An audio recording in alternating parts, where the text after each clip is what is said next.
Assalamualaikum warahmatullahi wabarakatuh. Kembali lagi dengan saya Muhammad Rio Nur Alfi Fajrin. Kali ini saya akan menjelaskan tentang media teknologi komunikasi digital. Adalah teknologi yang berbasis sinyal elektrik komputer. Sinyalnya bersifat terputus-putus dan menggunakan sistem bilangan biner. Bilangan biner tersebut akan membentuk kode-kode yang mempresentasikan suatu informasi tertentu. Setelah melalui proses digitalisasi, informasi yang masuk akan berubah menjadi serangkaian bilangan biner yang membentuk informasi dalam wujud kode digital. Kode digital tersebut nantinya akan mampu dimanipulasi oleh komputer. Teknologi inilah yang memungkinkan seseorang dapat mengirimkan informasi atau menerima informasi ke atau dari pihak lain yang letaknya berjauhan. Teknologi ini membuat jarak seperti tiada.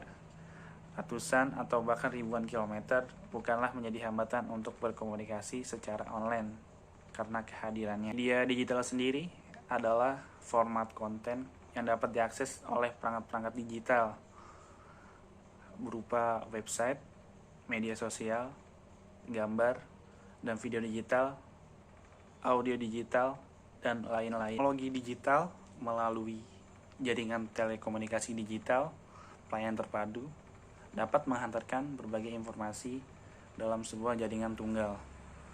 Bisa diibaratkan sebagai sebuah pipa saluran informasi besar yang terdiri dari berbagai komponen informasi yang dapat berupa gambar, data, suara.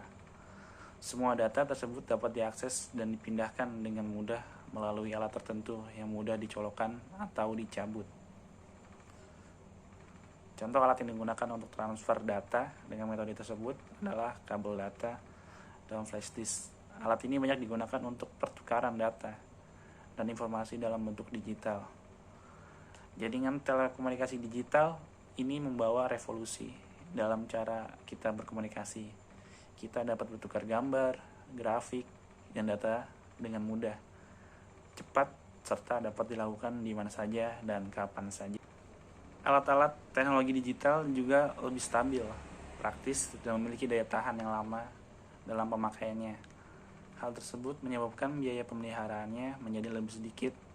Hal ini dikarenakan adanya teknologi IC atau Integrated Circuit yang kemudian akan lebih dikenal dengan sebutan chips. Benda ini memberikan dampak yang signifikan karena dengan sebuah chip, teknologi komputer yang sebelumnya harus menggunakan mesin dan komponen yang berukuran besar, berat, dan tidak praktis dapat digantikan tugasnya oleh chip tersebut. Kemajuan media komunikasi digital saat ini sangat berkembang pesat dan membantu manusia untuk berinteraksi satu sama lain tanpa dibatasi oleh jarak dan waktu. Kemudahan yang diberikan oleh teknologi tersebut mencakup banyak hal, serta merambah berbagai aspek kehidupan, mulai dari ekonomi, sosial, budaya, hingga pendidikan. Pada prinsipnya, teknologi ini berkembang untuk memenuhi kebutuhan dan keinginan manusia agar dalam kehidupannya dapat lebih mudah berkomunikasi ataupun melakukan sesuatu. Dari segala efek positif yang diterima oleh manusia, terdapat pula berbagai efek negatif. Contohnya di bidang ekonomi dan industri. Dalam bidang ekonomi, teknologi berkembang sangat pesat. Dari kemajuan teknologi dapat kita rasakan manfaat positifnya. 1. Pertumbuhan ekonomi yang semakin tinggi, terjadinya industrialisasi, produktivitas dunia industri semakin meningkat. Kemajuan teknologi akan meningkatkan kemampuan produktivitas dunia industri, baik dari aspek teknologi industri maupun pada aspek jenis produksi. Di masa depan, dampak perkembangan teknologi di dunia industri akan semakin penting.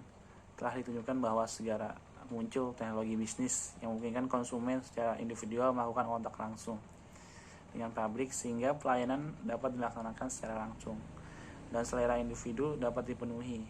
Dan yang lebih penting, konsumen tidak perlu lagi pergi ke toko. Meskipun demikian, ada pula dampak negatifnya. Terjadinya pengangguran bagi tenaga kerja yang tidak mempunyai kualifikasi yang sesuai dengan yang dibutuhkan. Dan ini yang lebih parah, sifat konsumtif. sifat konsumtif.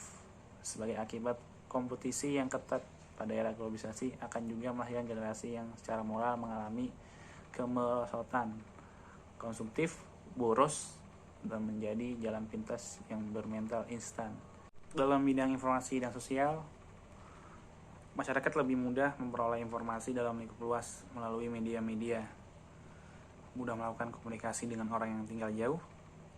Hilangnya batasan ruang dan waktu dengan adanya internet membuka peluang baru untuk melakukan pekerjaan dari jarak jauh.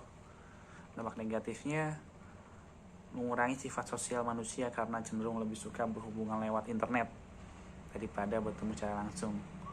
Perubahan pola masyarakat dalam berinteraksi, penggunaan teknologi informasi yang berlebihan akan membuat kecenderungan untuk menutup diri dari pergaulan. Di bidang pendidikannya, munculnya media massa, khususnya media elektronik, sebagai sumber ilmu dan pusat pendidikan. Munculnya metode-metode pembelajaran yang baru, dan sistem pelajaran tidak harus melalui tatap muka. Dampak negatifnya, kerahasiaan alat tes semakin terancam.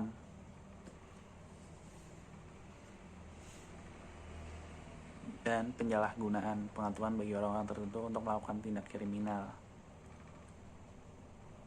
Itu saja dari saya. Terima kasih. Barangkali ada kesalahan kata-kata, mohon dimaafkan. Wassalamualaikum warahmatullahi wabarakatuh.